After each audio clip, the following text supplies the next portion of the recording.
ikan mangle look có còn cho lúc này sẽ có thôi chụp spotlight ha look ít đi nữa rồi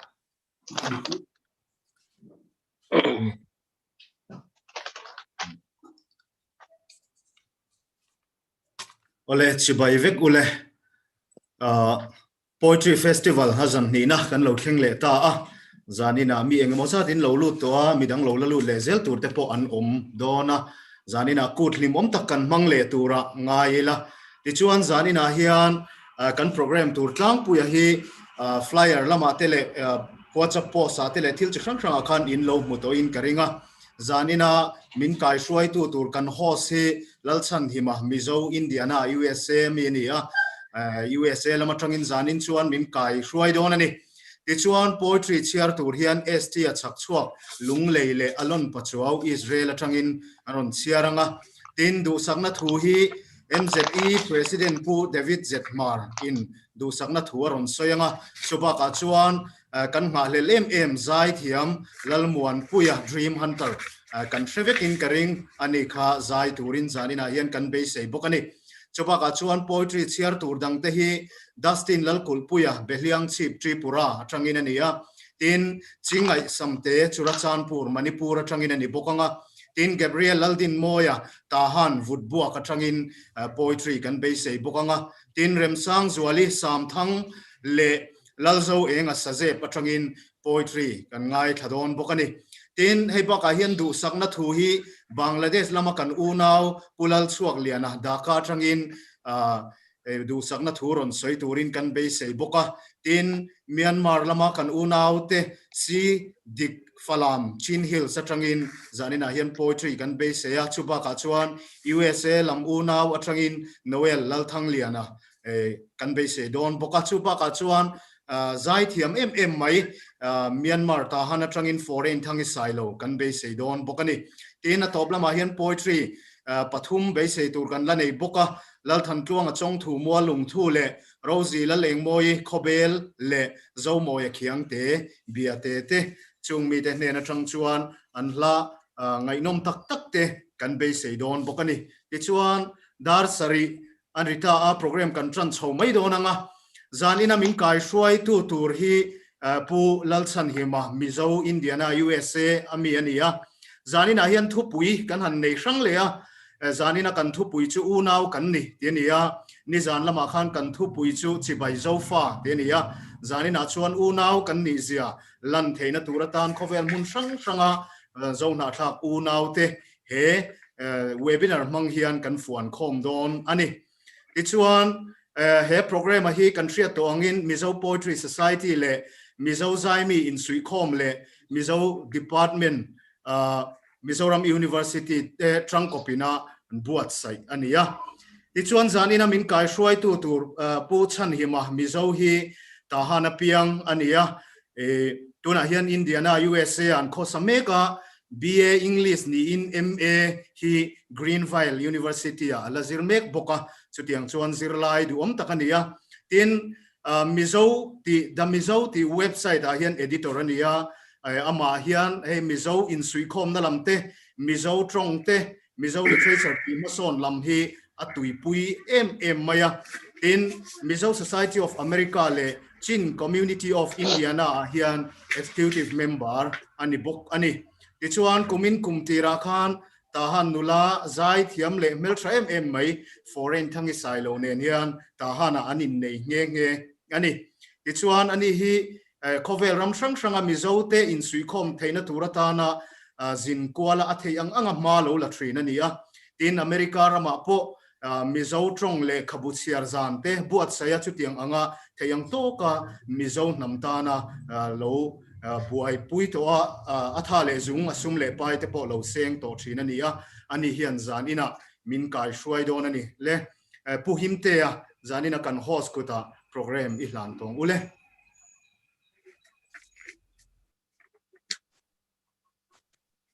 thì khan có trong cần le rất hay à alom ome anh chuan khovel mun sang sanga zofa unau du takte indam tlang elomo he khovel chanchina la om ngai lo khovela avoi khatna hla manga zofa te inpum khatna khovel huap zofa hlakut pui kaltlang hian inzawain rinomna chibai kabu ka cheu zofa te hi khovel mun sang sanga kan lo om dar ta a kan chen na a in anglova ti chuan zofa hian tong lama ho sakna te kan neya tong sang deuh te kan manga ti chuan kan khosak phung te le thil sang in anglo neu neu a oma chuti chum chuan unau kan ni na hi a chiang em a kan thon thu te kan thla tu te chan chin te ti chuan kan hla hlui te le kan trau bul chan chin te thil sang kan nun phung kan ngai nat zong kan ngai hlut zong te hi ai nang khat veka kan za hian unau kan ni ti hi leiben thel lo tlu ka chiang ani a zanina hian chu thu pui mang chuan unau kan ni ti thu pui mangin he zofa te lakut pui hi azan ni na kan han bang chho le do ani a zalen takin man om mun theva vilru le thinlunga in unau na lam khoin zanin hun hi hlim takin man kan tumanga abuat sai tu te a vilven tu te chu om ve bok ma ila akai hroi tu te om ve bok ma ila kan zawai hian zofa zong te hian zanin program hi anei tu kan ni ti hria in hlim takin in unau na lam hoin kan rilru le kan thinlung te hoitirin zanin hun hi hlim takin man kan tum don nia amas saberin st chak chuak a hla hril tham hla te po kan ti thina chiar turin kan so manga ani hi salem veng lung leimi ani a ana tho hi zirtir tu na rasi veng middle school a thok me kan ni a tuna kan so manga ani hian ama achan chin ate in mel hriat tir na le kan soi tu lo ti te om chuan ron soi box sela kan so me st chak chuak ole kolome ama sain zanina poetry festival chimtu zong te inva in tibai kabu fek teuli tuna poem karot chiar turhi wangpui zunzam ni ania kumin kumsani somni zai torem mizo poetry groupina poetry inti siangna abo se khan pakhatna loman ka dong vela umaya chu karon seitel ve do die ole kat poetry chu chia tanange khofun hongin khove tiang min chon zo chum leng de chakthang koron an pan wangpui khuthia engnuam khore choitu lamang alo her chuak kumsul fein tunisen siar sakol aron kaya zanthim oitu thimfa tian reta jingtrian chongzong limin antier kiana tuni engmoi ngoya unthar anlom jingtrian daifim lampui klongsir nom tu lamsu trangtrian rilzam pantier diarnen pongi vung chua richer lamzo siana wangpui khuthiam kunduam shiltu anni wakhuai lengin parzu andol sae thakong reveng venge kifim kara fawang nuaya partin tetum don chu khore don moyan ni chentu longni khore wangpui khoriai athiang no riai pochi cheke romei lentu cham tu siktui along ker phim dam diai khaltu chongler sakroa bonduam ome khofu ruin thingtin anem ban nonghil ngialin achol an cú siêu phê riêng châu lên buông zar bom zain min oi lên tu pel nem phần del thăng tiang lại là lên call sentry riai lệ chắc tiang call ron chua tha herli liate lung rua bien nem tiêm thu an chung em ni hun khat choi za tura ani lom le khua fur ok tin du le kur te fo khom nom tin shoot khom lui pui du bul po kum sul hera wang pui a thon me chuan a thiang dam diai pia lei a dap dam diai zarva tu chuak floi tu kul chang sei berva reng na oi an chiar ya ne tul phung ku thiam uiva lung len sai sa rung va mol ka lung len len buang a oi sum fang fa choi moi tin an hring hia le mar bu kham berlin zo zaman vul fang hun vào furam ar khuang al nen phawam ku thiang an lom ram dai an moi o hun dum le nom phawam hun dum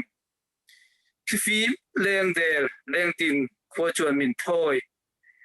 thang tia tlai tla len kol thiang no riai siam tu ro pui puang tu moi ron kan chan ole ti song tha ni e kalome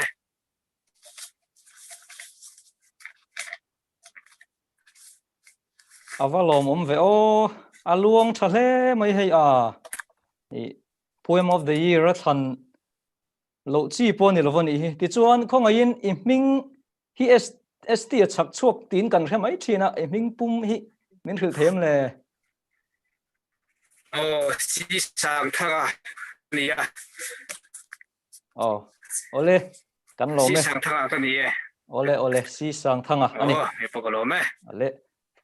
khai hei zanin chu alomom hle mai a hlua a ro pui boka a phua chi te a sa chi te a ziak lam a tui mi te tin a tlang rang mun rang a zofa te kan han fuan khoma he zoom biak mu the na kal tlang hian chu ti chuan in sui khom lama tui mi te live atangin YouTube lama te po tuna hian mi then khatin min thlir me ka a hlua a ro puya alomom tak zetani kan kal chun zom zelanga tuna chuan Israel lamatangin alon pachuo hi kan som donanga ani hi hla asakak sak chi te tin a chama cham chi a khila hil chi te po phuwa thina ni a chanchin hi kan soi tam lo mai anga ama po hianin tulati om chin te chu menron hil sela min hil ngal sela tin Israel rama zofa te chanchin hi mi tam tak chuan kan re thui lo hle maya ami cheng mi engzal vel ngen ni ati tele thil dang te po ni sela tulati chin amin hil turin alon pachuo Israel kan some ole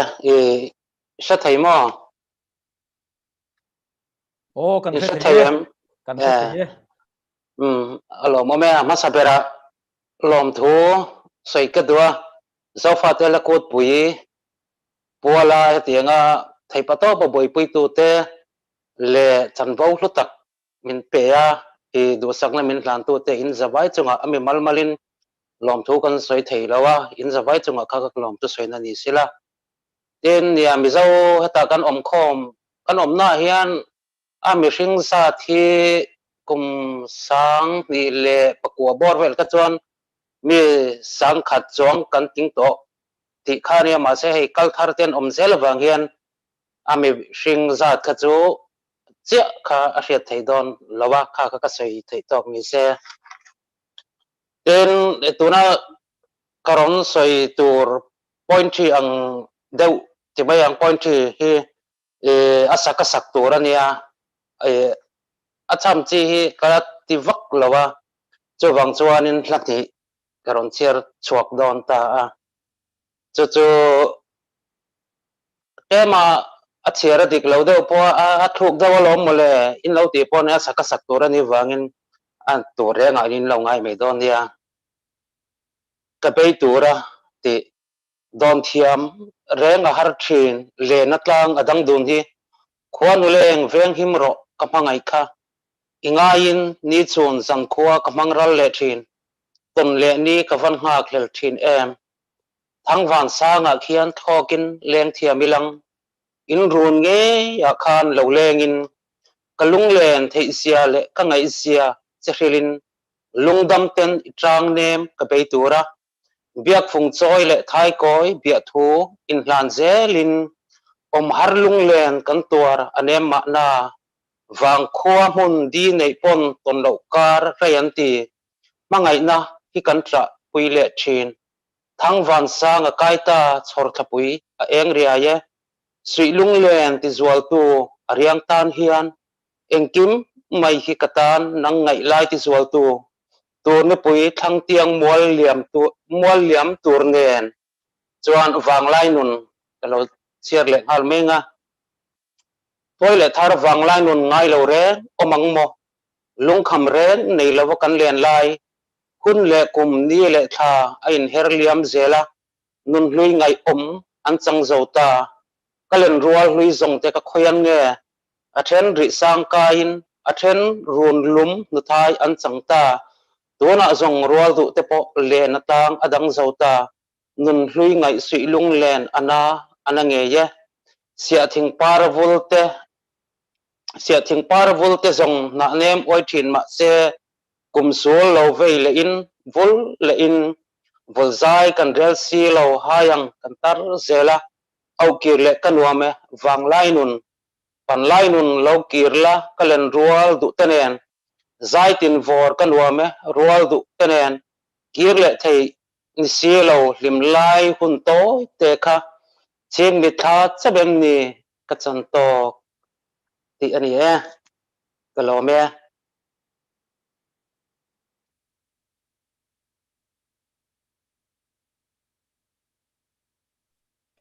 Ồ, avalom om ve mangai na hi kan dam puya kan tra pui bok thin chu ni hi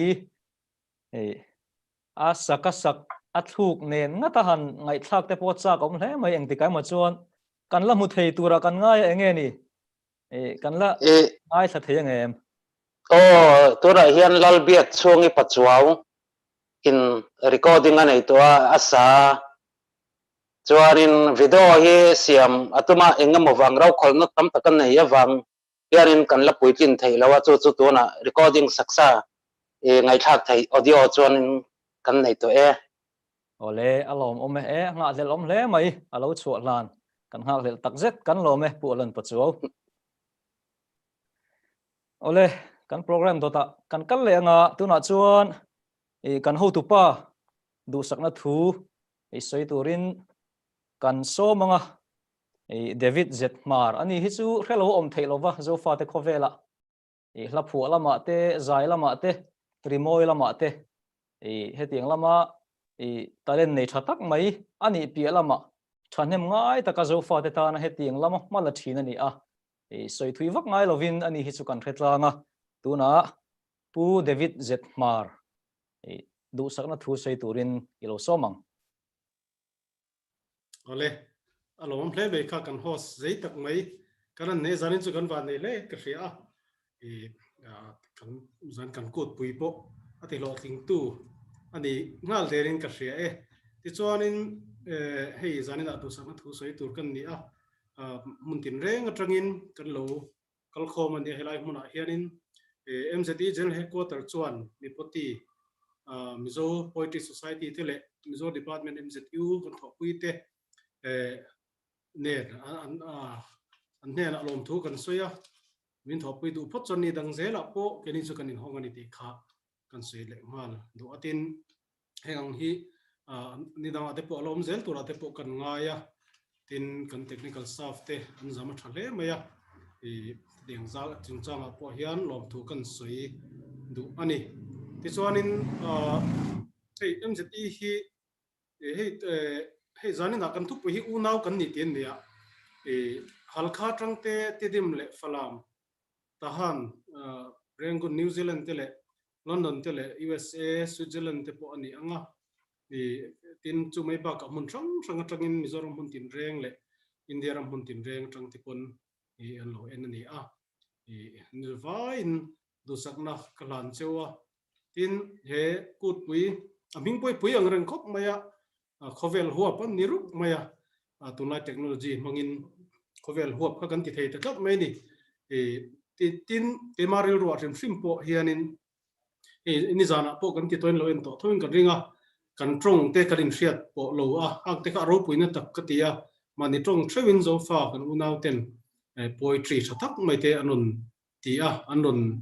ti chuaka kan trong thiam tir a thiam lo bin ti ker ge tul ka ti than lova kan trong chewa hi literature mason pui ila hemizo te ngei po kan trong hangin PhD degree research scholar ro pui tak tak kan ne thesis ngeni han thet lu ta doctorate degree nei mai tur te po anom furani tuna hian ti chuan nge kan tiang o hemi la apo ni se hei ni zana ten te khanin an soi nok nuka han hril fiana te po khan oma athang ren ka tia miro pui tak tak kal khom ni na kha he kan program buatsaih alo tin na te po nin ka hria tin mun thang hetiang tuimi hardcore lo tan chon tiang program te boring ma thina amaro chu zai thiam tak tak te po athluk nei ron sa te pon oma mun thang train ron ti khang chunga te pon lom tu kan sui dei ni sela milo clear tu te zong chunga lom thu ka soya program nei zong zarin poetry ron ti tu le ni som pariat thlenga program ron tel tur zai tu le imani lapho ron share swap tur te kha inzawai achunga khan du sakna ka lan cheuni ti kha kan soi duani duan ka soi sei do ne poni se min phal sak tu pathian chunga lom thu ka soya thatta ka kan kal san som zel te na tu rina ve nim na kan dil khan ani lo me ole pu David Zetmar chunga kan lom tak zeta kha thil thadeu mai ron phor chuaka chong chungchanga kanin hriat po lo nok na te hi ro puina ni aron ti te kha ro pui tak zeta tun chum kan hlakut puya hian chong rang te po kan hmanga tin chen na mun le kan chon na tlanga zir te po in chong on deuh nia kan ngai te le tlema a thuk danglam deuh nia kan ngai te po lo om theya amaro chu chung zong chu ro puina ni ti khazanina kan pu hne na tangin kan ngai tha alo mom tak zetani kan lo me pu David Zetmar kan lom tak zetani ole kan kal thale anga tuna zai kan ngai thadon anga lal muan puya dream hunter ani hi Mizoram khowela chuan hello kan om meu ponarin om lova tuna lal muan puya dream hunter zai ilo ngai thang u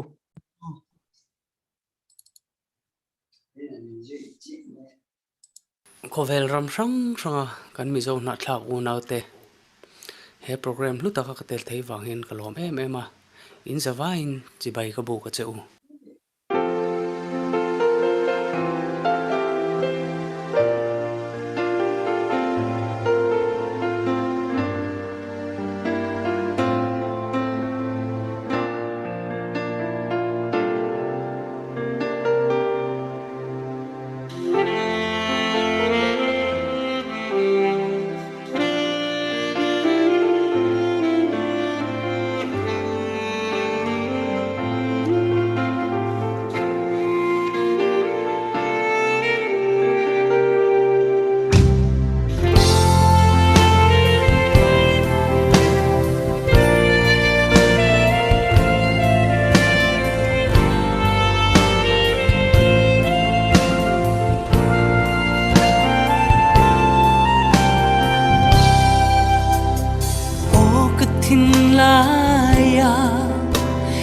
lui don silo zamwa min lia san to ma la nang nên kan lên lại đi ngil thầy yan ka môi xì lâu bia thu min lăn sông tên nê tôn ti say tu ran mo nang ka lâu tôn chê ngil ni rengi o dong ne mo nang en run mun lên dum a rem to si lo lung ru ka tra zai ka rele tri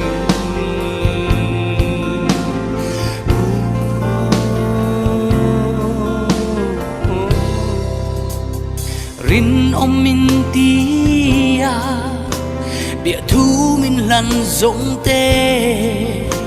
tuần măng mây ăn trắng dâu ta xì lên tầng trăng bên kia ngồi dài phố rel mà la thiên la ya lui don silo don ti say duran mo nang kalau ton se ngil ni rengi o dong ne mo nang nen run mun lên dun a rem to silo nong ru ka tra zai ka rele tri oh hunin her liabin kum pui sulang lâu vây ba se ngil đi rengi om don lâu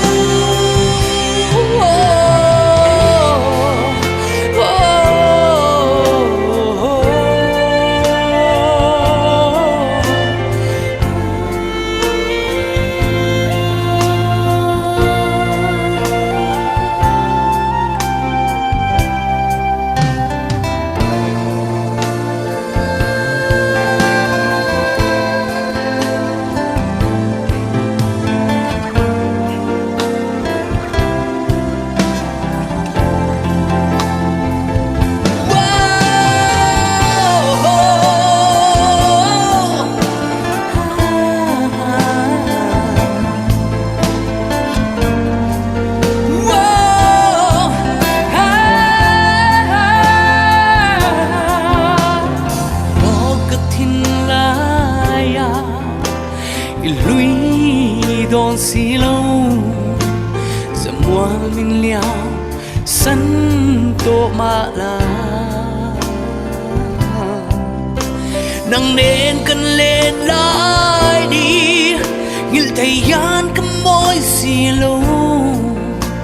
bia thu min lăn sông tên nê don ti say tu ran mo nang kalau ton che ngil ni rengi o dong ne mo nang en run mun lên dum a rem to silo nong ru ka tra zai ka rele tri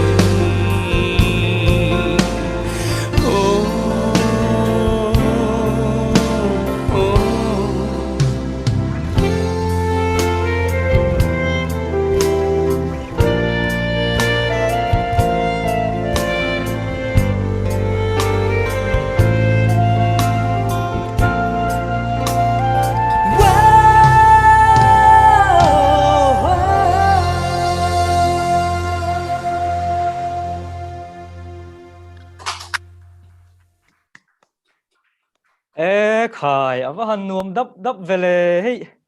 comment por lut na sakhop mai ama lalmon pui hi biak theina chuan kam ni khat lek tlema zong han zo du kan neya lat thal tuk mai hei hela hi tu phuang nge ti te tin music arrangement hi tu siam nge ti te tin engtik kuma record nge ti te chiang deuh lekin min khil thei chuan alom om tang ama pudal mon puya dream hunter hi ommo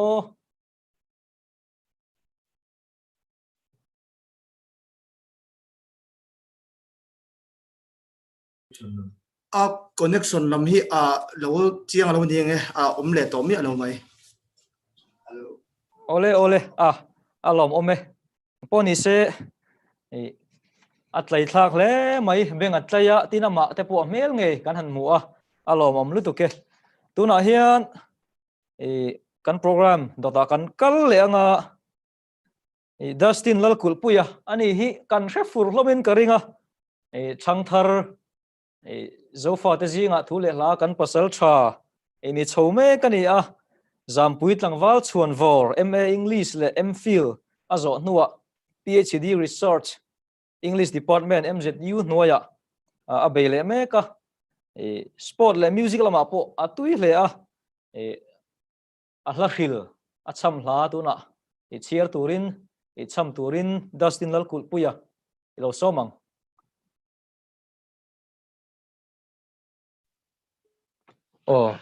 ka tong fia tura ka ngaya puhos ichunga kaloma zanina hlashil pahni garon chamdona amasa zoki duula urai tinia andod le hi ka fam hun chuan tini thunga duula urai ti hi erot ngani erotic ma mai theya amaro chu kan karil ron lang taber zo ka chu keima zo hen ka zia nu hian he hla ka zia nu hian karil ru thil sang ron lu zo ka zia lai karil ru mi lo kha zofa te hian politics a hen du lo voyeng za he kan lo rai to ti te kan ngai to a tengin na mang zong pon in sui khom na hian voyeng za hi nge du lo kan lo rai to ti tel ru alanga chu tiang chu ni atin mi mal tak point personal tak point mi zong in kan to na ni a universal ka ti em maya a thim bi ka hi khonga in a enge mo live vel ringot khamin ngai thak sak lo turin kan ngen ma sa du cheu ni du lo rai ti kan chiarange ihan thok sek khan kalau intisek pala mihan chula mu chuli har ta hlea kilna thil khen alinga nangla phekhlai duai inisi mai ber mit meng ka ngila kankar meinun thahek che mailing chu tuya ka thlaka irisora min sor feta chutin ni zuata ka han hara nunanguya ka chhezauta kirle turin ka tlai zawa iti sa chuan mingeya dulo irai om si than tuifar nalkara than lo kwa ahan ngaya ka than chu liamin ka than chu kalai felta dulo thurwal puizong fur pui anadona thal ro anange om si tiani ka fam hun chuan ti hi ale peka adota ka chiar tu chu nia zampui tlanga tanga chuak kan nia ka soita gang khan kulai muna thil tam tak om thina thenga om thina tuikuk te na hanin ti boira prap changte tiang chuan nam isu tam tak tu hnaya po thlenga nia chu chuan thil tam tak min ngai tu atira tu hnaya po zofa te zampui tlanga asing bi po tlinglem lo te din mun ka han thlir hian nam mangai na azual ka tilo thei lo mania nam Mizo identity seminar kan nei tuma paper ka present phei ka chuan mi tuit la chungin paper ka zia ka ni ka ti hiala chu ti khop chuan khulai boro khian tulai chu min chi ane a chuwan chuan ka fam hun chuan ti hi ni zan khan ka nan zia ka ngai thak la ka ni in karinga mi thiam te chuan an soi thina ram leilung le identity hin zom tlatani a len as a marker of identity ten de thina identity thunghet tu le identity min ti chiang tu chu leilung ne na mishing te experience in zom tlat na hiani ti kha kan soi ma sa du ni ka fam hun chuan ti kan chiarange silpuan vara tuamin minzal ula ka thana chuan trapsu pule uten than hola huai sentithisen afarna chu le ya nge chuan minzal don nia chu thlan khura chuan rimoi a ron phone chuak dona nunna min petu chu lein ka kuanga del chim thlengin tui takin ke chu ka zalang silpuan var ada khun le kati sa azobral ni chuan pheng phea changin kan zam tlang ka fangkualanga der kena parin kan wang khuwa ka moi le ang silfen ka kalsan tak te chu infat te tan lo vong ula tlumpi le muar puiten anti bombar lo nan rang tha tuamin in lo fun don nia ka thana chuan trap su ke chu heta ko om reng dona chokle le vau be an vul huna in thilunga ka chamanga fur khuwa lo thianin vana chimbalin karon zam le ang tiani kalome ole Justin lalkul puya kan lome thu pui thatak mai pani khairon phot chuaka nangma zofa te in pum khatna lama le I zova nge na hom hum hal na konga tuimi takini ti achiang ema tin thumal I han chai kol vel dan te amoi ema zofa te tan mi hlutak ni zel turin du sakna kan hlana che kan lome ole tuna chro champur lama kan unau kan han som vele donanga chingai samte chro champur lama mi ani a ama hi English le paite tongin poem le verse thanem ngai ta ka ziak thina ni a za som sari chuang te meu aziak to a social media rang ranga te tin chanchin bu magazine le khabu rang ranga te poem verse zia te hi ti chu ani to thina tin chu mai pe lama all India level a paite community ai o in alo fe chuak to thina ni a Imphal Manipur ani All India Young Writers Festival sang ni som pariat khan apep a cham la hi lo chiar chuak to ani tuna hian rolban lo te zirtirna konga puitu Center for Community Initiative CCI Damalsom Initiative Project Officer ni me kani a tuna hian lamka churachampur Manipura anu le pa tenen khosame kani tuna chingai samte kan lo som do nang nga tuina puem simding in churachampur pan chingai samte imuak hi Kakipake International Zofa Poetry Festival en tu le sim tu te teng teng na ve kun chibai tu zana hey khovel huab zofa lakut pui a paitenam io thei dia chala kom khak jakin organizing committee te kyanga ki pathu ka gena hi tu zana ke hon lavui gen ding hi le unaw ma hi hang chi a hi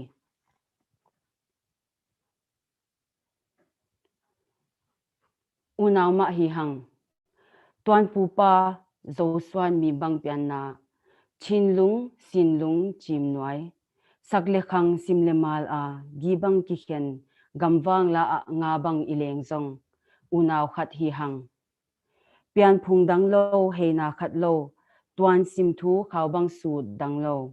khup ching ngam bom lian do thang ho zong ki kop thei te unaw ma hi hang pupa nge na ton le lam te atwam om lo phung chi tang chi tong suak zaila luan khat se bang hom ding lom lo unaw khat hi hang zo swan lai zom an bang ki it thian mang huai a pupa sat sa zo le gya bang zun din mong bang ki ko in ma lo bang pan ni unaw khat hi hang se no lom wal chi le toy te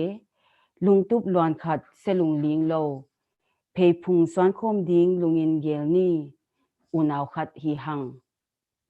pupan ma bang apat sa zun ding in khang thei bang lo ni khang son mom no te khwal wangin tui bang gom ding lungtup sim thu lel ve ni unaw ma hi hang amwal agwam zatamin halzong heina pewa nang namuna ke kamuna zota hi na ma swangin ma chang swan khom ni mo unaw kakipake kan lom hle mai mi then khat chuan mi tam tak chuan kan khelo mai theya tuna cham na ron chiar hi he kan lakut pui zofa lakut pui khovel huap zofa lakut pui tan lew lewa azi ani a hlu tak mewa achunga kan loma a thurun soi kha atlang pui thu in unau nge kan ni ti ani a thu pui kha kan chen na mun te kan chon na mun te le kan chong te hi dang devin thil rang rang te hi rang angin langma se unau nge kan ni a kan thla tu te kan thon thu te kan chan chin hlui te kan chobul te kan hla te kan làm te thleng hian kan nun phung zong zong hi mun khat ve kan ni a unau nge kan ni ti ni kan lom tak me vani itna la khiat na poem thupi mama hong sim saki a hi chingai simte tung lungoi dam mama hi kan lom me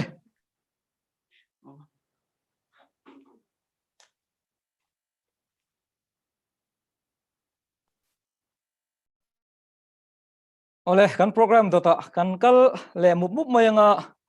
Gabriel lal din moya tahan vut buak tahan vut buak kan tia Mizoram khochak kan in kha the zelem ani hi tahan atanga marlam kilometer li vela hla vut buak ka khosa ni a zirna lama chuan be ani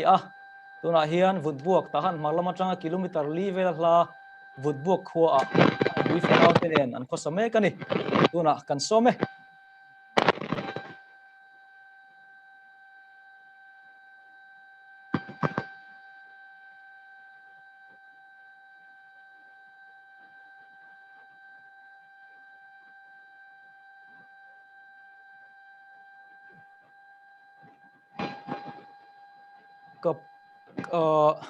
kapui trong kan va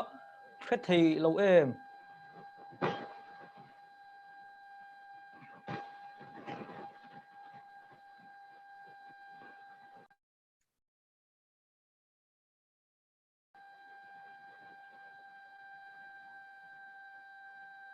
i trong kan khet thei lo tlat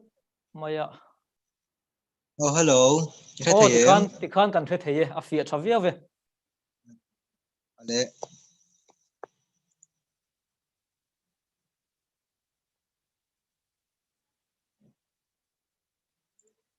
Ole.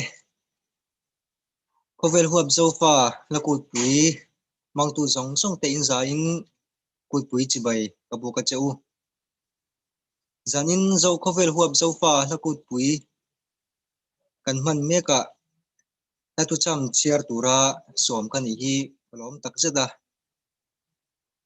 buatsaih tu te za chunga lom thu ka soye. Ole unau kan ni ti tatu cham karan chiarange. Van huai hring mi nam tin chitin tan pial lei ram hran om nanga ye himle muanga kan len ve nan chak tiang zo phai thang tiang zo rama nam khat ni in ram hran nei in ram tina tlang mi te kan lenge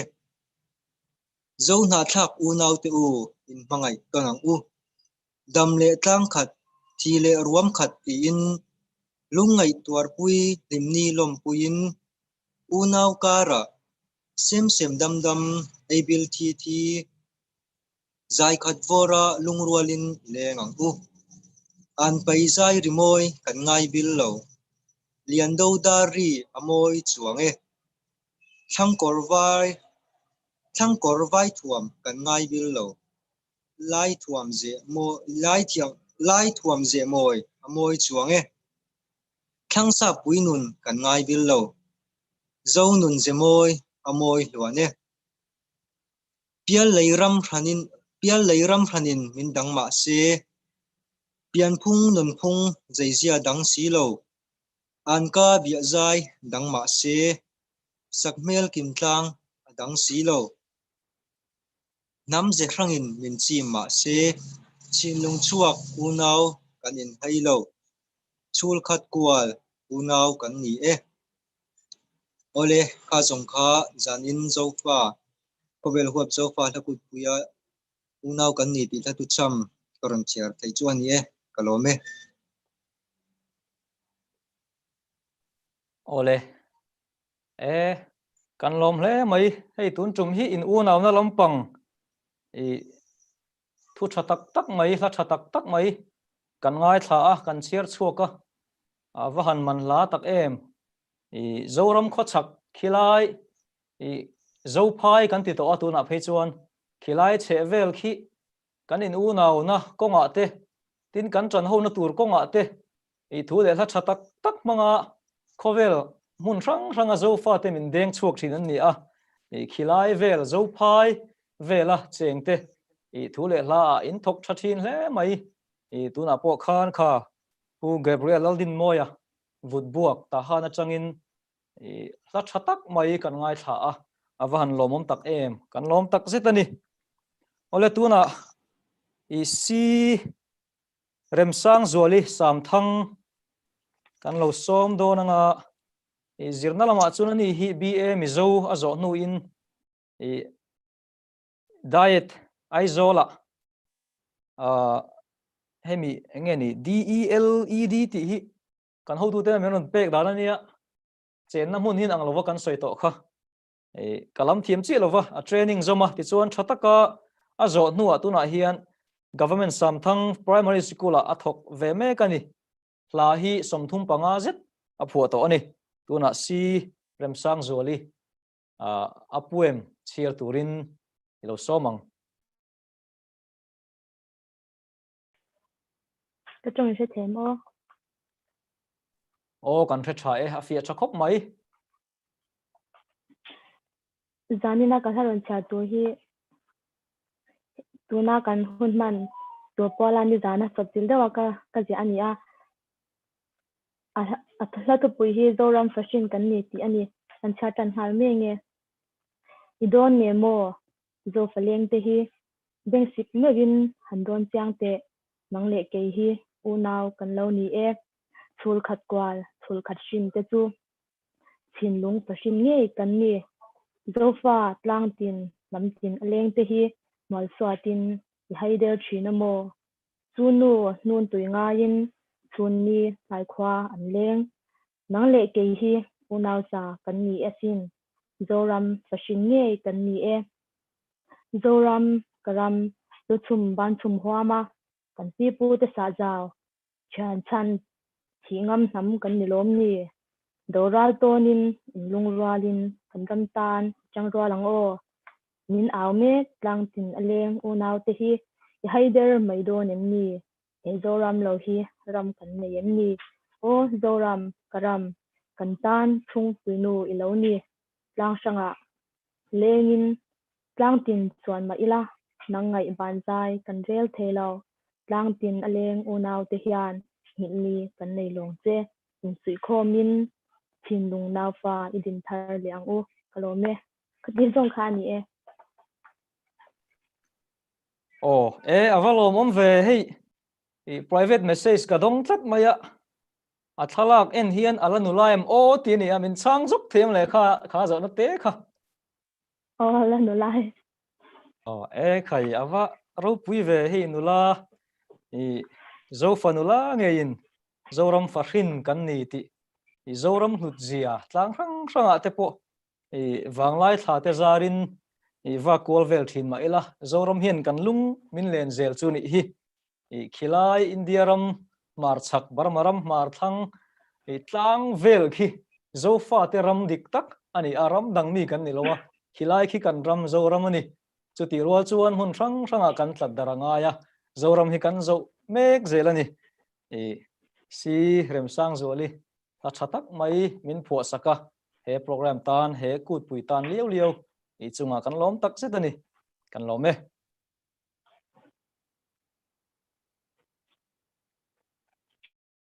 ole kan chun zom zelanga ilal zo enga sajep Mizoram tlangwal thiamna lama MA Mizoram University ani tuna hian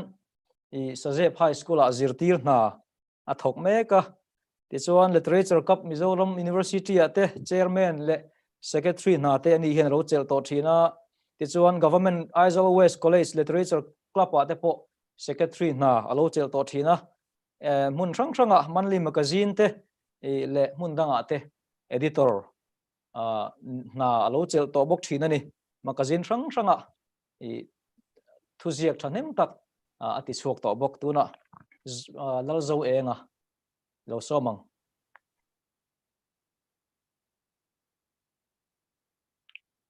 ole ka chungin che themo o kan the tha e fia tha e kovel huap zofa lakut pui zan ni na thimtu zong te saje patangin chibai kabu ka cheu ei zani na hian ka hloron chiar tur hi ini na ti ania ei mitam taktan chuan mangai na hi mangai na le mangai nei hi nat na le nun ania mi then khata ne ro chuan mangai na le mangai nei hi nat na le nun hlo na ani ve thunga tu tan zok nge he poetry hi ka zia ti chu aka chiar zonga in shemei tura ngai la thange kan chiar ange ra be inia tra bel ni ichanga lom na kiang aranga top na athleng mai silo irian thu isoya liam tu chem chu ashiam ti in diriam tu chem kian a harsi liam nu tia shiat ini ichakna abova inun arova ihmabak akova ichomol silo eng athima thim akima limna akim kia mitui ahuang tau thung nang inguya ani anuya ichantur ichana ichanchu channa chau ani channa izonga ngenmu itonga chuna ral thlengin ilamal reng fowa izal na zana vanchu irian puitur thian iliam puitur nei chun ani hlimna ngenga nuina phena nguina thina ngena vuina italo tur ichana wanga ichanchu aw khazong khani e kalome keni po kan lom hei tlar toy te in fel tak mai in chan thatak nei ni run rem khom vek maya aril bok sia thule lai thiam zia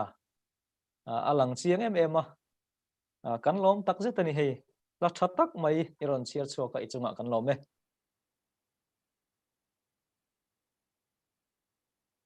ole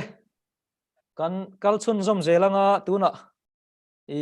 pulal chuak liana Dhaka Bangladesh atangin du sakna thu soi turin kan somanga Bangladesh lama kan unau te chanchin te hi kan hello hle mai ke ma tak po hian ka hre thui lo khop maya a thei chuan pulal mu chu ka hianin tula ti chin emo amaina a hriat chin zofa te ta na kan hriat tur te po tam tak a thei chuan min thil sela khilai velan khosak dan te mo engpo ni se chu tiang rang chu min thil nual sela kan duani kan some kalome ho bijo trong hi kan mang lova min the thiam do ne katipola mo tiswa te musain Bangladesh zofa te ayo in Inzawmkhawm chibai karon bo ka cheu kovel huap zofa lakut pui International Zofa Poetry Festival ngai lut tak mai mang tura min som tu Professor RL Thanmoy, Head of Department Mizo Literature Department Mizoram University le Organizing Committee nera lom tu kasoi tak zet ani Mizo te hi jina ko kan kai sang de inalang chumi rol chuan lekhabu rang le thla phua lama po ma kan son te ti ila kan sei sual om lover hemi ko nga sul tu poi mo berle literature lama mo son tir tu Mizoram chunga college rang le abi kin Mizoram University a Mizo Literature Department anjir tirna thatna wang le anthorim na result kantilo theilo wari ele khajiak tu tele scholar rang ten an hla phua manga zofa te ma kan son zel theina tur atan zofa la kut pui hi mando tik tak alo ni ge donani he inja niza he zan ni na hian local khom te chenon le theu ila at ome ini Bangladesh zofa te hi chuan tam tak Bangladesh a om to kan ya Mizo dik tak ni maila pipu chena kan om na in azir me lawa wangin kan trong po duangin kan thiam tok to lova Bangla mi tenen cheng ho reng kan ya wangin Mizo ni na him na konga thei top kan chu zel atu tak me Mizo tam jiarang culture bon nunakong hian Mizo poetry la or thule la hian nasatakin mintan puya Mizo tonga jiak lekhabu le poetry la te hi kan lut ema Mizoram mi ten an lut aya nasajo kin kan lut tila kan soi sual don love achan chu kan sa khona kan Bible le labu te hi Mizo tong ta jiak labu le Bible te kan panga heng te vela hian zoram min thli tirin min ti Mizo tu ber ani Mizoram ma cheng ve theilo maila zomi kanina kan chian pha embok ani Bangladesh a Mizo dik tak Mizoram lamhu lo tam tak te hian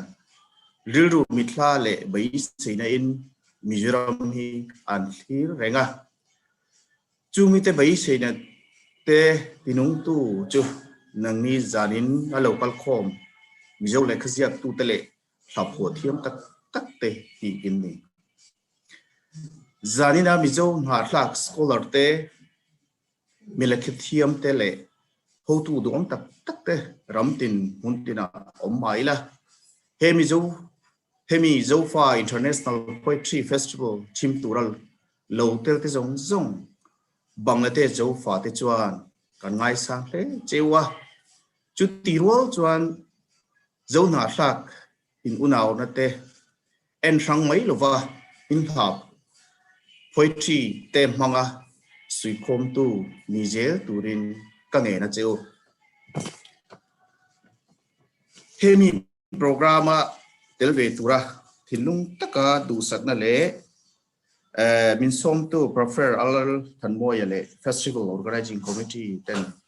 du sak takin bin lo ruata ro hui kan tin achunga lom thu ka soi tak zet ani Mizo poetry hi kovel kumpuya lo tar zel se ti in du sakna sang ber karon hla ne Mizo hla wordeng ro se kalome kha du sakna thu cha ania kalom tak seta zain hian zat kovel kumpuya Mizo te kanom na than ma ser diru hun khat nina kan na hero pui katia ni jana tang to khan scholar sang lekhathiam tak tak kan tlangwal le nula le tlangwal te nan ron poem ten recite ro pui ka te he Bangladesh kan oma Bangladesh vai Bangla lekhazir te kan nia Mizo trong hi kan trong thei lo ti la zaine ka trong ta ka chuan dot ko soi don nia chu wang chuan kan soi sual te tam ta ka chu ka hai lo ve chuan Bangladesh zotia pang bom sei ti la nam thum hi kan tite wa pang hi sang thum zin ni chuan kan oma chuan bom zo hi bom hi kan oma bom hi sin khat le sang thum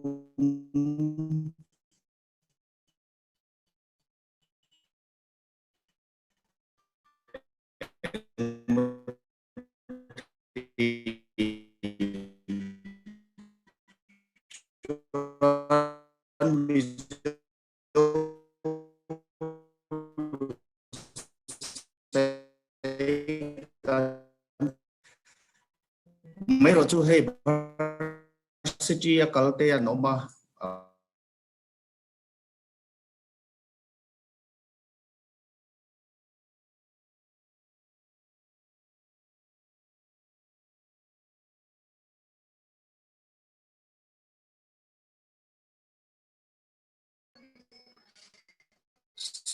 sorry I was disconnected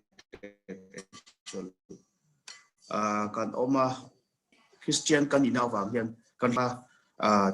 hei hi kan pan rot thaber tila kan soi sul om love chu wang chuan zai nei hian huntina omte soi tu dom tak tak le zom tak tak kan u naw na hi theing lovin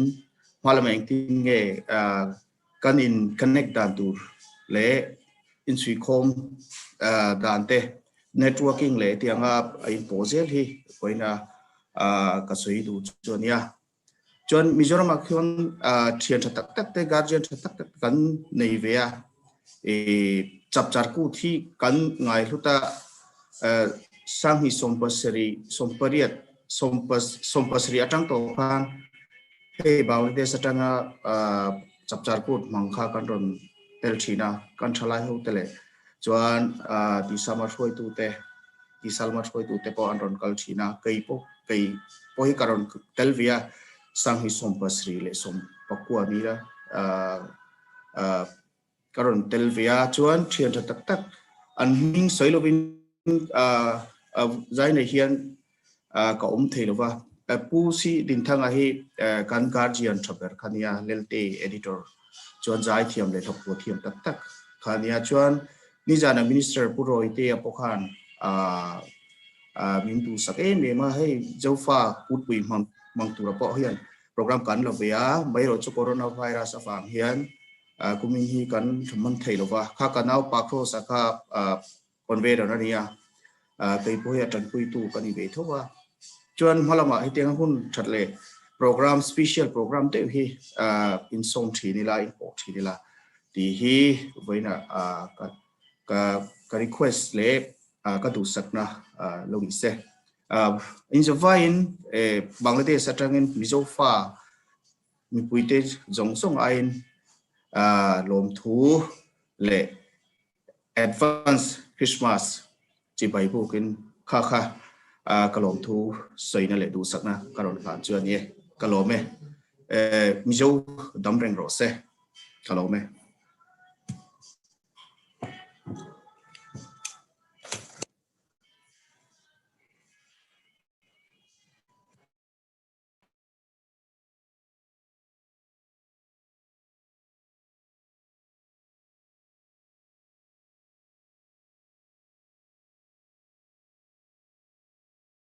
The username of CD.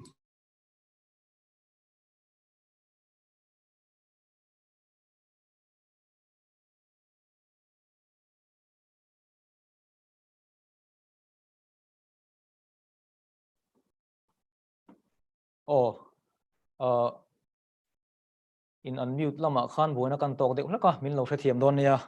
I pulal mutsuaka kha I Bangladesh zofa te chanchin tlang puite country tin zoram in ngai zia te in thanem ngai na a o te po nangma kaltlangin country alung engtinge kan tiang min ne hle maya zo nam in mangai zia te inun tilanga kha alomom tak zeta tin machop te poiron soya izanina hian hei mi poimo tak tak kal khom kan ni kan zinga tang hian engemaw te po tun aina sa zo ka in sui khoma thil ti hova tran ho dan te po ala chuak ngai ang ti hi beise tlang ang u pudal mu chuaka ichunga kan lom tak zetani ole tuna kan program khan falam Chin Hills lama kan unau som turati kan niama ro chu hei USA lama mi hi na akala hun trep to chu wang ni hi kan ko ma sa zokanga Noel thang liana ani ama hi Iowa State USA oma ani hi USA Mizo te chuan kan rem em a kan nel vek boka mi tlomai tak mai khotlang ko ran thil ti ho na po thoklok tak mai design le graphic illustration kan ti lampang thiam em mai ni ama tel lo hi chuan in chap char kut kan ti te tin mizo de ni mo mizo zan kan ti te engamo nam hninga thil kan ti ho na hian ama tel lo hian kan kal thei lo ani ber maya tin ama hi tuna Mizo Society of America Iowa branch a secretary ni me kani a tin hlahil lampang hi atuya social media hena ziak na sa a tin chanchin buthen khata te po alo ziak to thina tuna noel thanglia na Iowa USA lo somang kalom le mai ama sain tuna hun limom nok thak le program trial tia nga hun ka chang fei kalom tak zeta in chuan ngoi na tham nin ka ria organizing committee chunga kalom le ka pian le murna kan pian le murna adang lam angin kan thil ming lam dan te ko dan oki adang lam fowa atluk ka thuk on deu le in thuk dan ne lo in ang lo ni point in lo khathiam ni ang chu thu pui hi itan ti ni aleng zem deu hleka tanang o itan voin liamin naktuk her chuak sela thathar thoin itan ka thokri mang ka ti thren voin naktuk ni muak ila nun tharanungin itan kadam rengang ka ti thren voin ralin naktuk kol eng sela par huan siamin itan kumtluang ka phunang ka ti thren ma se voin herin nimin naktuk alo nia ka tha thumin itan thok tu reng ka si lo voin lomin nimin naktuk ka muak thlenga nun hlui pungin itan damreng ero ka thu si lo voin vulin nimin naktuk apar chuaka chinlai hrangin itan kumtluang anung zo si lo engpo ni se tleizong vulin tlaitla aliama tlailom thla a enin itan ka tleiwarang tleizong sulin tlaini apila tlailom thla anorpo in itan ka tleiwarang tleizong trilin tlaini atlaka tlailom thla adet lo po in itan ka tleiwarang khai song khai ne ka lo me chuan ko le som non thei reng po ka ni poke ti ha kan sei du ngal poke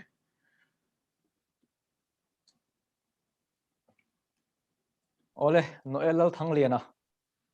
kan lom le mai ani hi social media le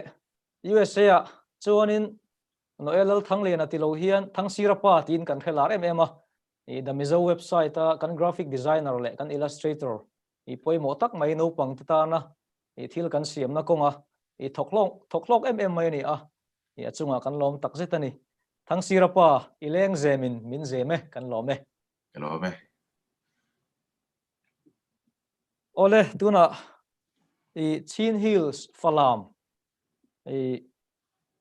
achanga kan unau poem cheer tur hi kan han som donanga ani hi omem kan khachia lova engponi se kan han som chinanga falam hi Chin Hills a khopui pakhatani a falama hian tuna zofa mi sing khat travel zet an khosa ve meka an cheng ve meka ni tuna falama kan unau sidik a chuan kan som donanga tu chana lai tlang falam Chin State si kan unau sidik poem kabia sirdingin sirnak chana sidingi sirdingin kan tak som ta pe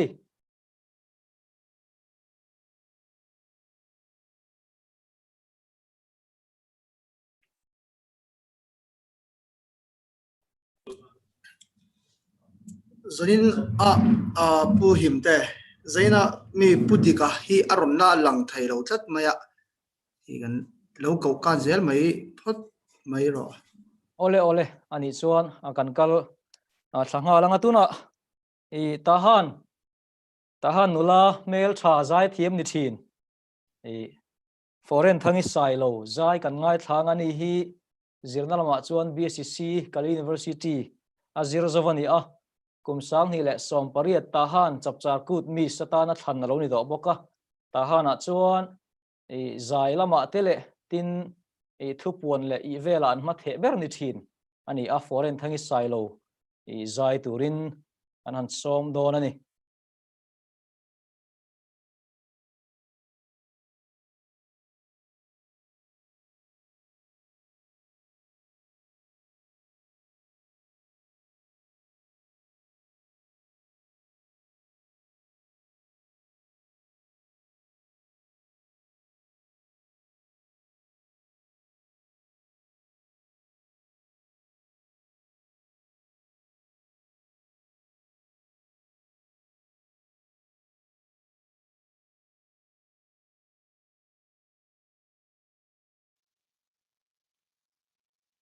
Zofa unau zong zong te zoram kho chak ta hana changin chibai ka bu ka cheu kalaron saktur hi zo na thak ti ani a hela hi pu Josepha tuna manlia kho samek phwa ani ting tang min tum saktu hi uzoma melody recording ani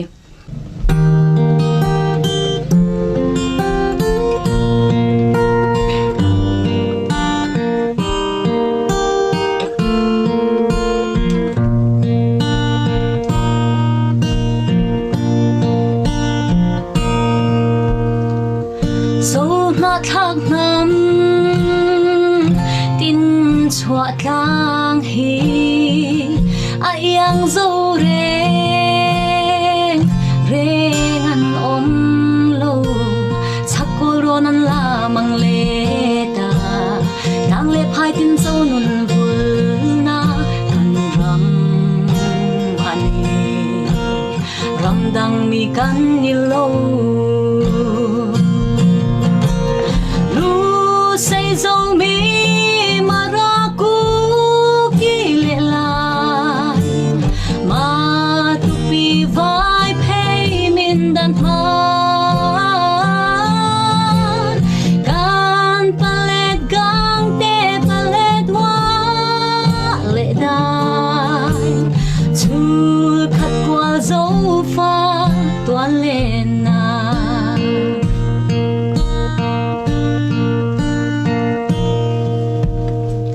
sweet long roa ten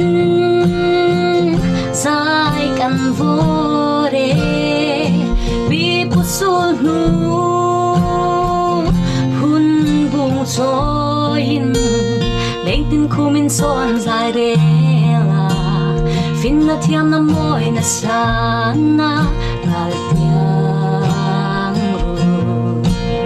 so far de kan le na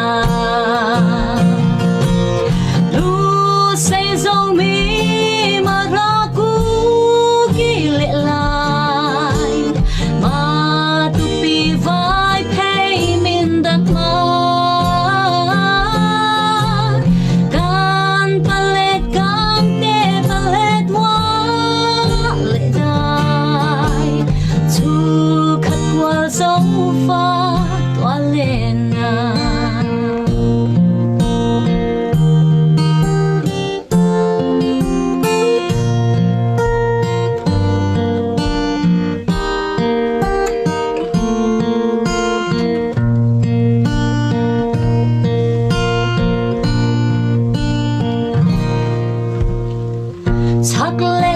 chim le mar zolan dora chung pui sing chin ma se leng tin kumin chuan zai re la fin na thiam na moi na sana dal tiang saya thang kan chua na say zo mi maraku gile lai ma tu pi vai pay min dat ma kan palet te palet wa le dai tu khat kwal zo fa wa le na ka ngai na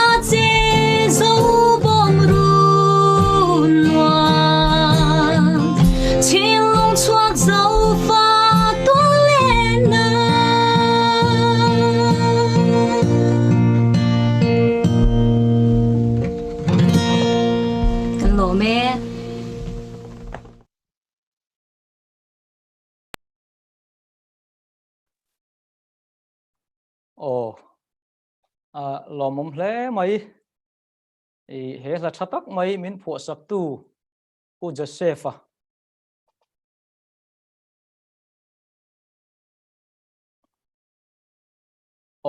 alo mom hle mai he la thatak mai min phu sak tu pu Josepha omna Mandalay po hian Zofa thahnem tak tu na hian om meka Myanmar lampang nga Chin Hills vela zofa te chanchin te hi zir tur kan langa khup mai kha he la hian lusei zomi mara kuki le dai ti te matupi ti te palet wa ti te kan palet ti tele thil dang te po a om nuala Mizoram lampang emo mun danga cheng zofa te na kan riat lo tur nam hing nam hom lian tak tak ni si zofa ro puina bel cha tu chanchin te hi zil ber tur kan la nei zel ni ti khala tang khan alang chiang ema foreign thangi sai lo chunga lom thu kan soya Chin Hills Chin State vela kan zofa te chanchin te hi zir chun zom zelang utin kan han som pa du ani kan lome ole adot le kan kal chun zomanga hla khil cham hla chiar turin lal than tluanga chong thu mol lung thu kan somanga ani hi mol lung thu tlangwal MA Mizo MPhil ani tuna hian Sinat Higher Secondary School lecturer na athok mek le khabupali khamizan kha ka reng asin ti te tin thapol ni zet chu ti te zana zak zein ti te le class 12 zirlai hla chui zawna bu te abuat sei to thu le hla lama tui le thiam takani a hei ale khabu te hi athu pui hrim atang hian chiar chak om em vek ani thu le hla thiam takani ti achiang khop mai tu na lal than tluanga chong thu lo somang thei khang ka chonga hriat theiang chuma kan hre thei ka pu kan chiar nga zaina hei hun thak mai mian pe a lom tak mek ni zan khuwa rei ti na karon chiar chu nge zan khuwa rei chin sai krel theilo boaran pau vartrian hai ti in wang khuwa re ka don re velo sakruang a har lai khumzal ve lemin chingit thlain huntin ka chuan vela duai samin ringnum par katone ma se sam chung chau hi kalung oina riang huan naw iangin loi thli kan le te khovel ro puina tin reng te hian lung oina ni no na kan ise na li koran min fume so si aktiangan tuni har chu selang aiangin muang ten thila se pai na ti sokha ani ka gome ole pulal than tluanga chong thu mol lung thu ichunga kan lom tak zetani thu tha la tha tak tak zofa te min hlui zel turin thiami thei ifin na te ziak phung manga puang chuaka thu le hla a zofa te tram na ril tram hi min thrai pol zel turin kan ngen che adu sakna kan hla na che kan lome ole tuna hei kan kal chun zom zelanga Rosie lal eng moi khobel Mizoram chamhla la khil chiar turin kan somanga ani hi government rang mana college sa ta semester Mizo course zirlai ani la phu lama tui takani bok tuna a chanchin kan soi bak tulati chu aman mel khia tir na le tulati angin ron soi bor turin Rosie lal eng moi khobel kan some hello in she thayam kan thre theye kan thre tha ale amasa in he hun lutak mai min lo ba sai don ani ti min lo shila pointe iron chi char ve du mt ya min lo shil tu kama che achar sar twanga chunga khan kalom ema chuanin hetiang hun thale lutak mai ba sai tu organizing committee ti an chunga lom thu kalau saya alom ka tia hetiang hun hi lamang le zel turin kalau rot ngal bokani chuanin zanina ka poem lo char tur hi thingtlang no pangti ania the webinar pwala ka zia hi ani lawa mai ro chu ama lawa kalau zia tu ania he webinar pwal hian za kan tuma kan tumya lama se zak tu pakhatina se ang deuh khan zak tu ye nam lo ti ang deuh khan ni me inga sha engma ha ka ngai to chuak thei lawa chu wangin ama ka lo zia to kha a thing kan lo chuang lum don ani in charange khwang choi thla ar kai den zana ma riak te run in nga chu sakruang dai lunglai hnim suang to mi thla an in lo langa hun liam nu te donin ngai lem nei lovin ka tham vele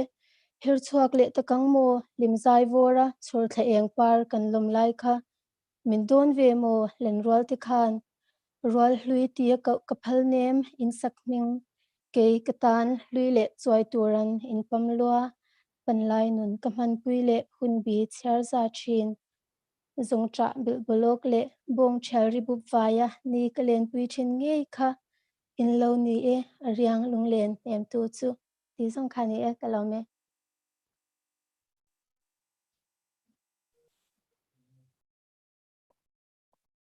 ô khai mía phân rây rây lẽ mày vàng lai thả te hi zarin khovel ram ro pui mun ro pui te hi phang kol vel chiam mai la a to pa chuan mani tap chak zol ai lum nom hi he khovel a hen om lo ani ti hi kan mu chuak le thina zofa tam zok te kan tap chak zol chu thing tlang ram ani tlat si ani e thing tlang no pang e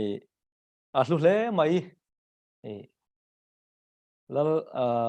Rosie lal eng moi khovel ichunga kan lom tak setani ti chuan hei kan program a alan dan chuan at nung ber ni to tur poetry chiar thua chuan nung ber ni to tur zo moi a khiang te bia te i kan som do nanga ani hi chu a top na te ni boka e a du thu ma ron soya ama te po in mel khria tir na ron neya chula ti chin te i ron tlak bor turin e somang o kan some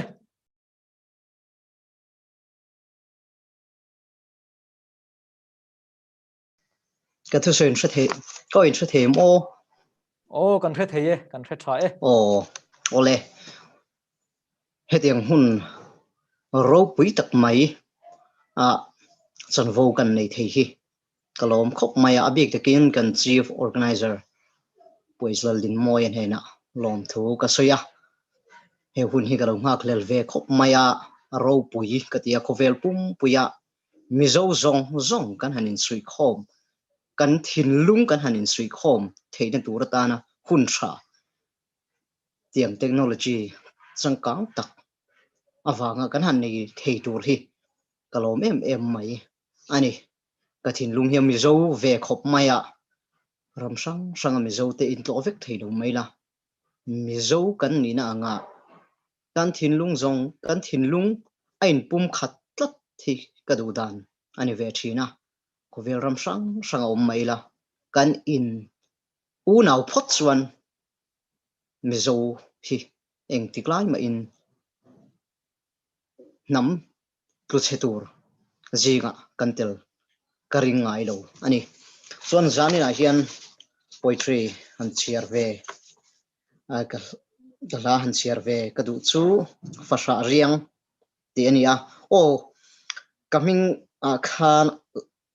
zo moi khiang te bia te ti ania bia te ti kha kan soi fia lokonga bia te nam ni loin bia te khuwa ka omani ti zo khan khlai te kha kan soi fia nga a chan chu mizo sang mun sang mizo te kan khom hian bia te nam khan tlat maya tuna chuan bia te khuwa ka omani chu la bia te hian higher secondary school ka thok ve a theyang angin literature lam hi kan eng mo te kan ziak ve thina mi angin ziak tam lo mai la chuan zan ina karon share tur hi nizena ka soi to ang khan fasha riang ti ani a tum kha chu mi pakhatin nu pui ani ya fa pathum velen nei nuwa hian anu pui au ire tlat mai ni a fa te le ama ngei a pasal ngei tena anu pui an ngai ziale an a fa te tan a pui ziate re oman ti ziate an chan chin an soi khan ka thin lung hi ne lu to kani chu mi chung chang chu ka zia la thuwa he tia kan zia hian ya karil ruwa ka thin lunga ka ve em ania ka ziana po arei ve deuh to a zanina hian han chiar chua kan tum don ni fasha riang lai khum zal lai ka sai riang te chunu trang be la zan khua var thin chuan azong ruaye achunu om nem achol hal dang ro dom nan ma se amulo achunu trap chungin azong ruaye a ule naw zong po an thove a aurian min chun na nge kalai ril hi lungmuang te a amang rama chen lain fasha chang ta si ain senemo fasha anita ti achuna zong ruaya angai na chape khonge anu ti azo na chu chan har nge ye katur zo lo a chan na dik zong ka sena a e chan na dik peturin karil kalai ril khure tiam tlate ati puile aril ra ti ngei po puanang hnolin achunun trangdang abel ta si khiang o in kol valen chama ria run reme o analua kati o nang chu nulung mol thina chawlo chuan min then su se tiamin tiam te khai her I haider time ni le siam tu chung pathian zana I bosal hi tlai khualo nguya kola chung tur ni tla khunin na ngai na sai riang te ching mi tui sur chungin kan trapasin khembang thei hian kamoi silo itel lo tlai ni len le zan khwa var kan zuam mol lo musit endong rel na le an chetin reng kan raiten an phurta e musit na tuar wangin kan run riang te a voidam lung chewan van kai tropin ri arun an rem fosin I haider reng donim ni ka zuam mol lo nang tel of an sing mitui hrukul hi lokil le ro kan ngai che I raiten an thlele che riak mo yangin kan vai itel lo chuan na ngain kan trap kan rum vong itel lo chuan kan rai riang ten zirnarun sang kai an zuam lo hoi komlen rual jinga musit le endong an pursi kan phal theilo kan phal mol lo mi hu thai changa mi fa pum turan hoi kirin inun thirlet molte an demache van tlangin an sel loi chawan tlang jingan an hil tai thilti that zong te an che zong phur chunga dam chu leng tan zong kan phal lo bache ti zong kha ani e kalome puzo moya kan lo me biate khwa biate nam ni lovin iron sefi a fia le mai kha ke ni ang rampon lama omrei ta deu Mizoram apiang le selian lo abik takini tiang itan chuan hetiang te hi minti buai tu ani thina chu wangin kan lo mani zanina hlahil cham laron sia tu zong te aziak tu nge nin an chiara in chiar hi ngai angai nom feka in thiam em veka tuna puzo moya khan thiam tak mai in amaziak ngai ron chiara angai nom hle ani kan lo me kha zong kha kan program om chu ni a amaro chu he zanina hian kan tui khop maya atul chuan tlaipo kan var meng chu tiro chu wangin hun toy te kan man chun zom kan mang chun zom anga thil tu te he zanina hian miro pui mi poimo tak kan om nual maya tin YouTube lama te po mi thanem takin tuna hen min thlir meka chu wangin thlir tu te chim tu te lama changin kam hi khat te toy fel tak ka soina hun kan honganga ama saberin puzar zawa khiang te kha kan han ko chuak anga ti chuan midang kanam chuan heta hian message lama tangin in khet tir dan kan ngai tu anga chu tiang chuan kam ni khat te in chim tu te lama tangin soi kan tum hlom don ya tuna puzar zawa khiang te ka tong in thre thei kan thre thei alom ame hei ni zan han toy te ka soi to kan tha rung viau to na zanina toy te ka han soi le du chu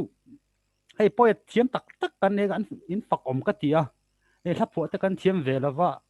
mizo chong chung chang thanem te kan nga ya grammar bu te ka siama sap trong lệ khabu te ka Mizo train ka len ling ve china ti chau hania kan la po thiam te san ron sia ru te po in fakom ka ti a Mizo ha ro thatak tak hi a choi nung tu chu kan poet te chau hin ni zirlai bu te kan da thin takna ataka mang tu chu kan poet te chau hi ni tin Mizo ha ruai hian zo na thak trong sang sang po hi a fuan khom kim ber din ka sia chu kan sei ve du chu ti wala Mizo trong tung chang chanem ngai na kan sei ve lok du chu a pu je dal dai lawa trong kam takin la chu thu tam tak toy fil taka le moi taka bing muk angai thina wangin pros thu ai hen an uluk zok thina ni chu vain la thu che dik lo pal le trong kam han dik lo pal hen mi mit le benga ti kham ma siam that le po har sa ni chu vain kan la pu tiam te kan poet te he mi trong Mizo trong che chung chang in la pu chung chang ten in poem pu chung chang te phim ko sang tu ni kan ngen du chu ni so hei kumena sipui wangin thule hlalama ma tui mi te in mu khom the ni lawa heti nga webinar ro pui takin bo sai hi ka alobom ka tia ke ma tak point ka tui puya bo sai le zel te po hi ti dan omlom ni he kan host po hi USA lam tang te point on bo sai dan te han ngai tu stay se ti le zel te po chak om ti kha kan sai do ni kalome puzar zawa kan lom hle mai ani hi fellow a om hlei theilova Mizo tong zo tong chang tlun zel na konga thang thar pasal tha thanem ngai taka be thin huai taka ti thin ani zo tong mangai tu hi ko kho mi la tlar ma sabera thut karing puzar zawa khiang te hi thanem ngai na au le du sakna le be se na ma thirna aron soya kan lom hle mai ti chuan tlang rang ram rang atangin hei kan lo phone khoma he zoom biak mu thena kal tlanga kan hlakut puya hian rengun lama kan unau pudal hop zawa ani hi kanan som velo ko ngani hi tahan le chevela te po thule hla lama mi thanem ngai tak lo ni thin chanchin bu rang ate le kha zia ka editor ni thin le voin thenga renguna po Mizo chanchin bu editor ni me kani zonun chanchin bu pudal huap zawa kha kam ni khat Mizo vena kam ni khat kan ti hi sei deu thei boka soi turin kan some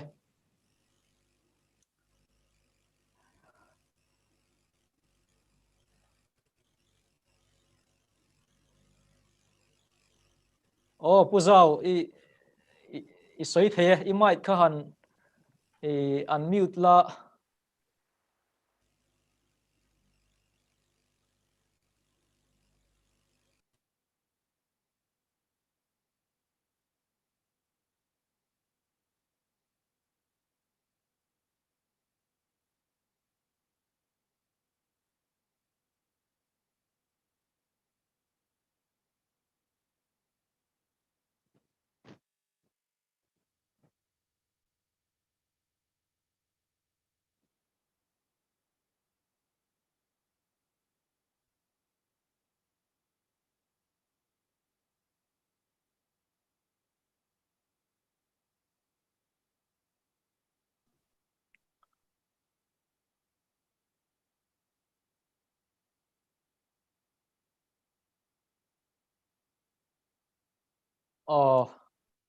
em poni se midang kan som photanga ani kha chian fel deuh huna kan ko chun jom le mai don nia midang soidu kanom chuan in thlung lovin kam ni khatte te soina hun ani hei hun tlem kan la neya soi chun jom hiang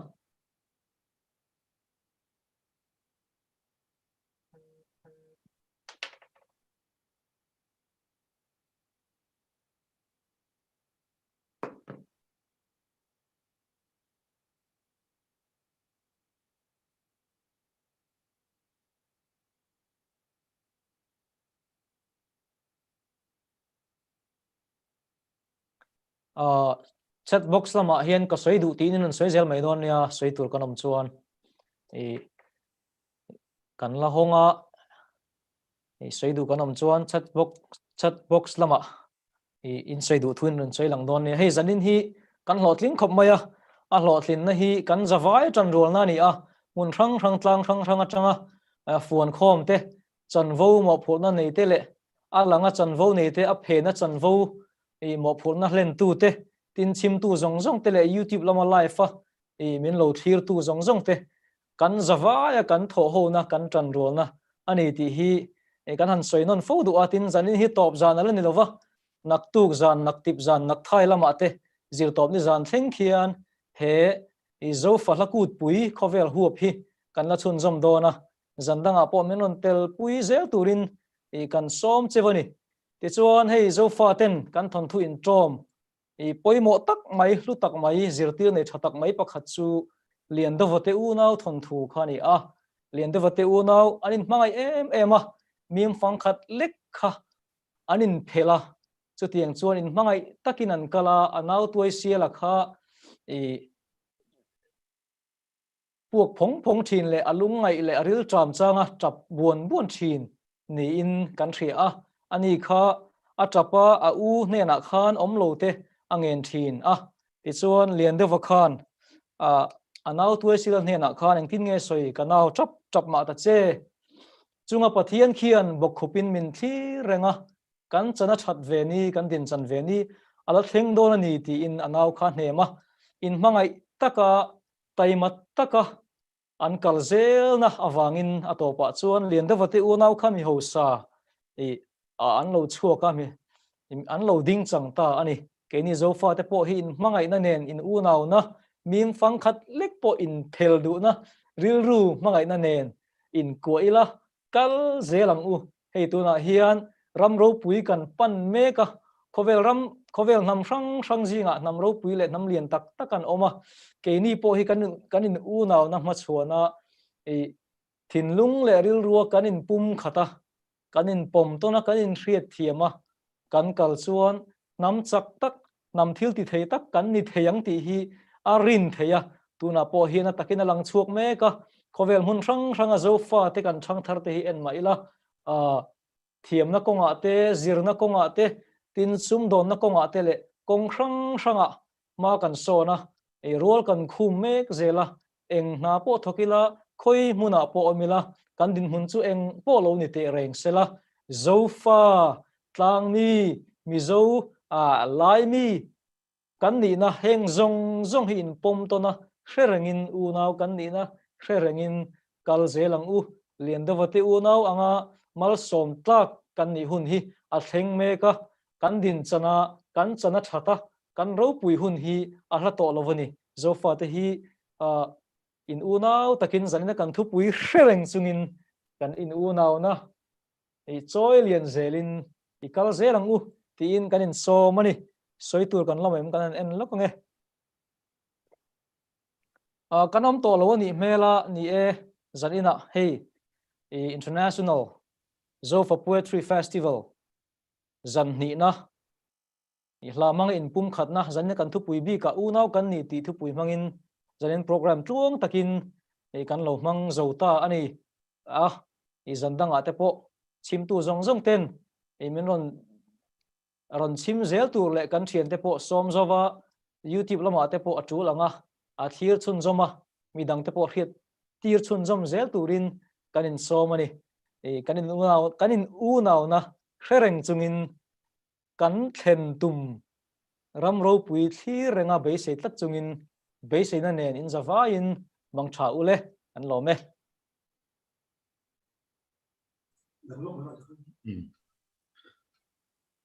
ole helama tangin kan lo in rol le lokanga alom hle maya zanin chu kan kham lo hle maya anuam khop maya kan host azeya chu me ba ka lachiar tu te in lang inom hlom ema tin zai thiam zai angai nom em vek mai boka chu ba ka du sakna thu ron soi tu te thu thatak takin ron soi boka zanin kan kham lo tlang hle mai amaro chu zanin he top na tur ani lova nak tuk zana te tuk le zana te pola zel ani kan ti kha chuwang chuan lo tel le zel turin kan hanin som ani zanina kan host chunga lom thu kan soya ani hi he program a hlotlin theina turata na mi poimo tak mai ania hei zanina hetiang khovel pum huapa poetry festival kan nei na turatana technology lama kan man ro poimo zoom te po hi ani ina USA lama tanga min ron ngai tu sak khania kan lom tak zet ani tin zanin program ron sim tu zong zong te chunga lom thu kan soyatin hemi MZE official channel YouTube channel a khan heng kan program te hi live lo nuwa po hian du hun huna en theina oma khang te po kha kan en le du chuan alo le en le theya tin midang te po som zel ta ila thawme ti chuan nakuk zana zan thumna he kan kut pui zan thumna hi kan chun zom le dona ahun ngai zandar saria anianga zaktu naktuk zana kan thu pui tur chu in sui khom le zai irelang o tenia min kai shwai tu tur hi pulal din puyaral te ania ani hi Mizo Zaimi Inzawmkhawm Maryland USA an president ani tichuan poetry chiar tur te hi pusi zir thanga zo khothar te sang te dai fem wal upper republic te tin lim zuala DL Myanmar lamte Martina UK te Shriat Pui Lel Sun Bil Khotlir te Vanlal Zoma Yangon Myanmar Salai Zatseulian Haka Chin Hills Myanmar te le Lalzui Tluanga Surachan Pura Trangte Jennifer Zo Thansangi Sai Tual te Ramlot Din Puya Cherlun te Biak Zami Pachuaw Thingsul Khiale Lalherliana Pachuaw Changzol te Andia Chungba Ka Chuan